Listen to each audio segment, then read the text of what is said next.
Well, welcome back. You can see I've changed my shirt, so it's a different day. What I want to do is talk to you a little bit more about master assessments. One of the difficult things with master assessments is keeping them objective.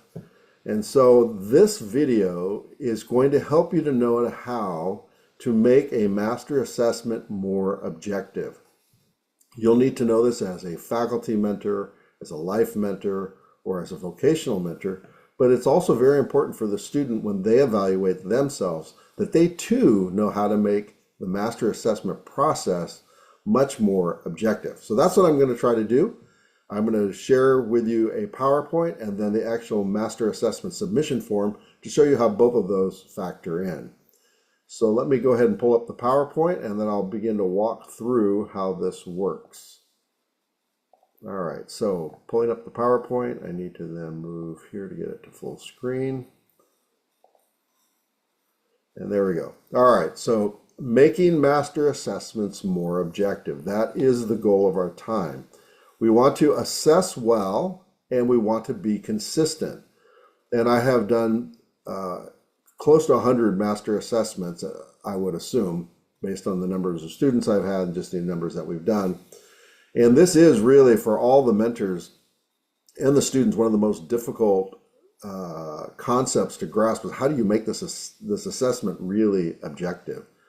And so I'm going to provide or offer you 3 different ways that you can do that.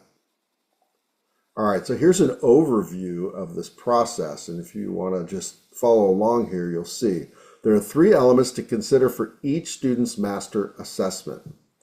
Okay, so this is for mentors and students. One is we're going to show that if you can understand the defined mastery area and the student has well defined that for the outcome, then that can be one of 3 criteria that you can use to make it more objective. And I'll show you more what I mean in a minute.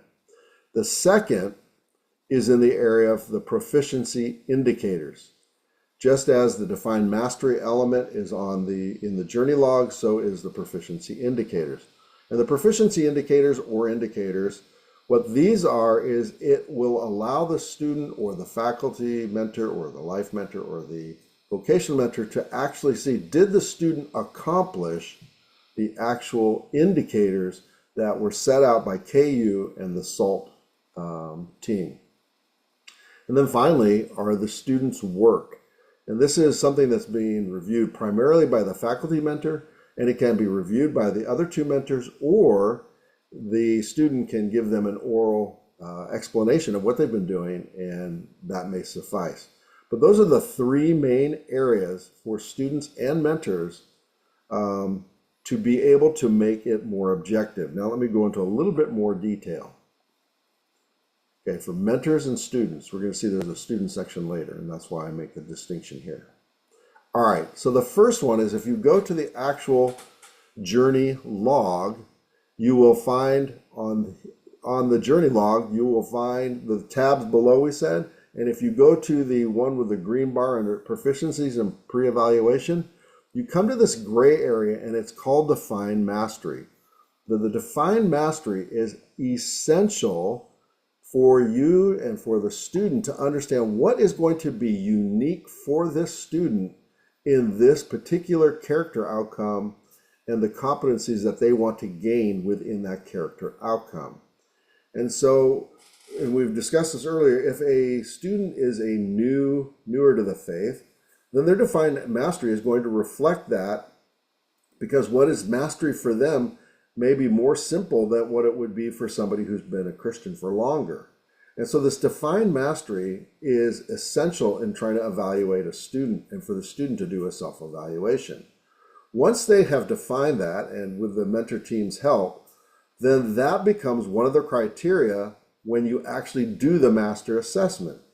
Did they accomplish what they set out to do in defined mastery?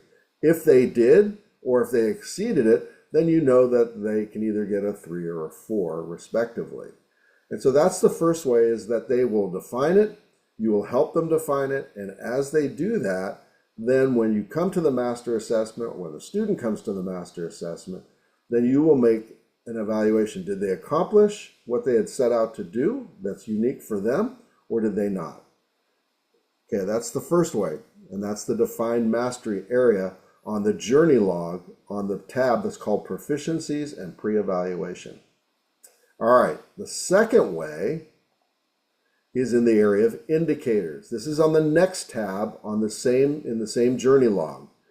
And these indicators, or proficiency indicators, different, if you read different materials, it'll be called that, but these indicators are what the student should have accomplished during the actual gaining of competency in the character outcome. So in this case, in the BA side, there are three indicators that the student will be able to look back on and say, oh, I have accomplished these. So for example, they demonstrate a growing understanding of one's gifts and abilities and personality, that they can look back and say, oh, by all means, during this character outcome, I clearly have a greater understanding of my spiritual gifts, of the talents maybe God's given me, of my abilities, and my personality, and how that all factors into what I bring when I come into relationships or in an area of ministry. The second one there, you can see, is demonstrates an understanding of one's strengths and weaknesses and how they might be enhanced or minimized. And so again, this is very important for a person to be self-aware, and if they have accomplished that or if they have exceeded that, then you would either give them a 3 or 4 respectively. And then finally, the third one, can reflectively articulate one's contribution to the kingdom of God. That in knowing themselves, they very clearly should be able to understand how has God wired them for the building of his kingdom that's unique to them and that they are bringing into that process. So this is the second way, is in the area of indicators. So the first one was in the area of defined mastery, and that was the second tab. The second one is in the indicators, which is here. And the third one we're going to see has to do with the student's work, which is on the shared drive. So this is the student's work, which is on the shared drive. So you can see this red box indicates that the BA/MA program has its own place where the students house their work. And so when you are trying to evaluate them, if you're the faculty mentor, you've been looking at their work and evaluating it, and you've been giving them feedback, they've been responding to that feedback, and finally they complete their work. If they have completed the work and have done a good job, then you would give them a 3. If they've done an excellent, exceedingly good job, then you'd give them more in the area of a 4. And so these are the 3 main areas that both the mentors and the students can have a more objective evaluation. First, we said, was defined mastery. Did they accomplish that which they set out to do? Second, did they fulfill the indicators set out by KU and SALT? And third, does their work reflect that they have gained mastery? And that way you can quantify, the student can quantify, or you as a mentor can quantify what kind of score you give them. Then there's also, this is not so much making it more objective for the mentors, but this is for the students' preparation when they go into the master assessment. And this is an important part because we want to have some kind of a process where there's consistency within the students and how they prepare. And so one of our teammates, Bob Maddox, created these 4 questions.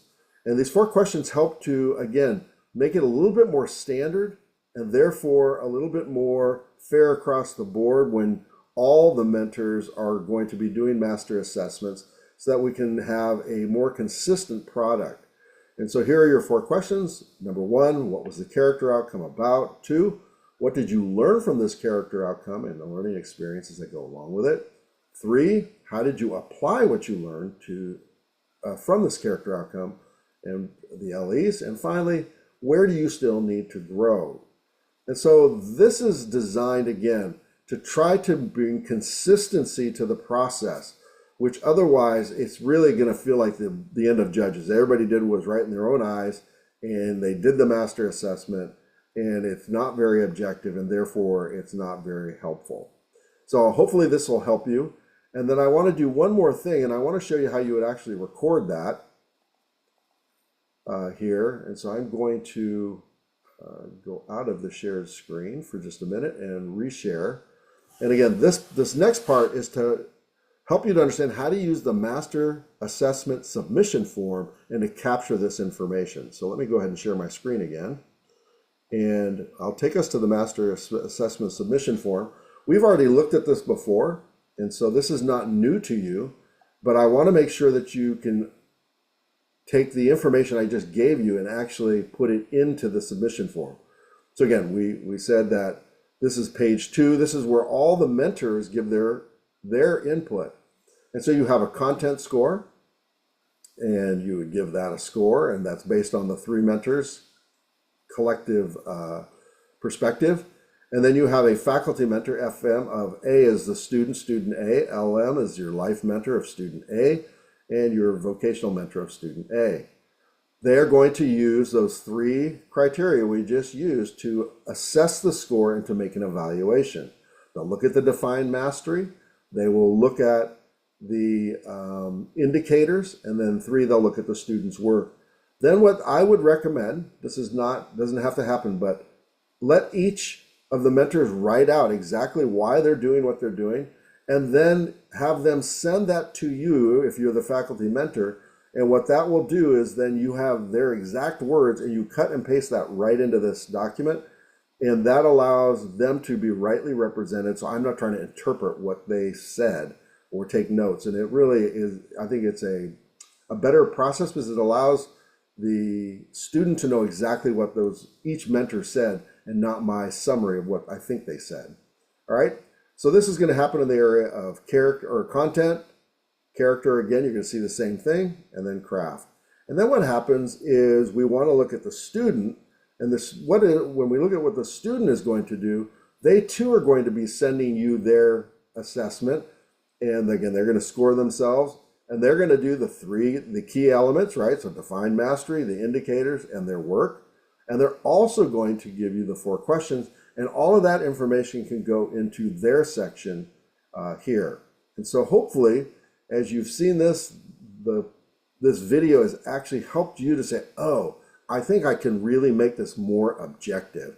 And that Carl has given me 2 or 3 different elements to do that. And for the student, I've given you not only the 3 elements, but also the questions that Bob came up with.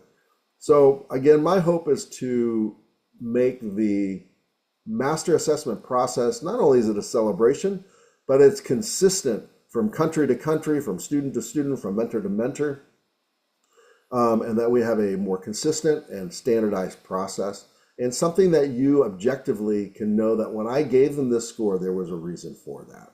So I hope this has helped. I know it has helped me a lot as I've done master assessments, and hopefully it'll do the same for you. Thanks.